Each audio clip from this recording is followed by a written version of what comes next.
संडासचं आणि बाथरूमचं पाणी इथे गोळा होत आहे।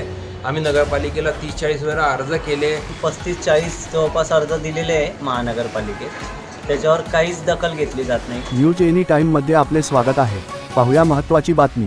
जळगाव येथील गोलाणी मार्केटमध्ये पसरले घाणीचे साम्राज्य, नगरपालिकेचे दुर्लक्ष, स्थानिक दुकानदारांच्या आरोग्याचा प्रश्न ऐणीवर। जळगाव शहरातील व्यापाराच्या दृष्टीने अत्यंत महत्त्वाची मानली जाणाऱ्या गोलाणी मार्केटमध्ये ठिकठिकाणी मोठ्या प्रमाणावर घाण आणि दुर्गंधी पसरली असून येथील दुकानदारांचे व व्यापाऱ्यांचे आरोग्य धोक्यात आले आहे। सकाळी सकाळी तर या ठिकाणी वरून सांडपाणी पडते आणि तळमजल्याजवळ घाण पाणी साचून मोठ्या प्रमाणावर दुर्गंधी आणि डासांची उत्पत्ती होत आहे। त्याचबरोबर जिन्यावर आणि गॅलरीमध्ये ठिकठिकाणी घाण आणि कचरा पडलेला दिसून येत आहे। संबंधित विषयाची तक्रार नगरपालिकेला वारंवार करून देखील कोणतीही उपाययोजना करण्यात येत नसल्याचे येथील दुकानदारांचे म्हणणे आहे। नगरपालिकेला सर्व प्रकारचे कर भरून देखील येथे उपाययोजना होत नसल्याचे यावेळी दुकानदारांनी सांगितले आहे। जळगाव शहर महानगरपालिकेच्या आरोग्य विभागाची प्राथमिक जबाबदारी म्हणजे शहरात स्वच्छता, रोग नियंत्रण ठेवणे, मुख्य रस्ते, गल्ली, गटारी साफ करणे, कीटकनाशक फवारणी आणि कचरा व्यवस्थापन करणे होय। मात्र गोलाणी मार्केटमध्ये कोणतीही सुविधा दिसून येत नाही। न्यूज एनी टाइमने या ठिकाणी प्रत्यक्ष भेट देऊन पाहणी केली असता गोलाणी मार्केटमध्ये अत्यंत बिकट परिस्थिती दिसून आली आहे। याबाबत आता लवकरच पालकमंत्री गुलाबराव पाटील, जिल्हा आरोग्य अधिकारी डॉक्टर सचिन भायेकर यांची भेट घेण्यात येणार असल्याचे समजते। आपण 35-40 जवळपास अर्ज दिलेले आहे महानगरपालिकेत, त्याच्यावर काहीच दखल घेतली जात नाही।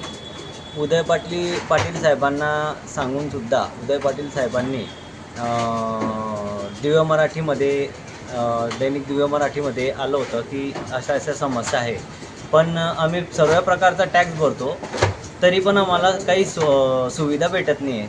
सर्व संडास बाथरूम लेडीजच्या जेंट्सच्या सर्व बंद आहे आणि सर्वांना अतिशय त्रास भोगावा लागत आहे। ही जवळपास 10-12 वर्षापासून समस्या आहे।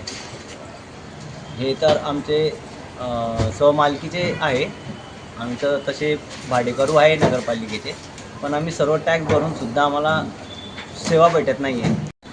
त्यांच्याकडे तर आम्हाला बस हे जे पाण्याची संडास बाथरूमची व्यवस्था चांगल्या प्रकारे पाहिजे, जे बंद करून ठेवलेले आहे काही व्यापाऱ्यांनी पण आणि नगरपालिकेने पण त्याला कुलूप लावून ठेवलेले आहे। स्वच्छता वगैरे काहीच नाही आहे आणि तुम्ही बघतातच आहे इतक्या घाणेरड्या पाण्यात आम्ही राहत आहे, जसं काही आम्ही काही पाप केले त्याचं भोग भोगताय। इथे हे संडासचं आणि बाथरूमचं पाणी इथे गोळा होत आहे। आम्ही नगरपालिकेला 30-40 वेळा अर्ज केले, त्यांच्या प्रत्यक्ष भेट दिली, कलेक्टर साहेबांपर्यंत अर्ज केलेला आहे, पण कोणीही थोडीशी थातूरमातूर थोडीशी डागडुजी करून टाकतात, बाकी तशीच परिस्थिती नेहमी राहते। आता इथं सर्व घाणेरड्या पाण्याची मोठी डाब जमलेली आहे। इथं प्रत्येक व्यक्ती येणारा गिराईक आम्हाला विचारतो का इतकी घाण कशी काय तुम्ही नगरपालिकेत अर्ज करत नाही का? अरे म्हटलं आम्ही थकून गेले अर्ज करून म्हटलं, पण त्यांनी काहीच अजूनपर्यंत काम केलेलं नाही आहे। ते नगरपालिकेचा पूर्ण टॅक्स भरला जातो, आम्ही पूर्ण टॅक्स भरतो, साफसफाई कर वगैरे सगळे त्याच्यावर मालमत्ता कर भाडे सगळे लावलेले त्यांनी सगळे भरतो आम्ही, तरी पण आम्हाला ह्या सुविधा मिळत नाहीत। काय मागणी करणार चॅनलच्या माध्यमातून? या साफसफाई करून हे व्यवस्थित करण्यात यावे ही आमची विनंती आहे।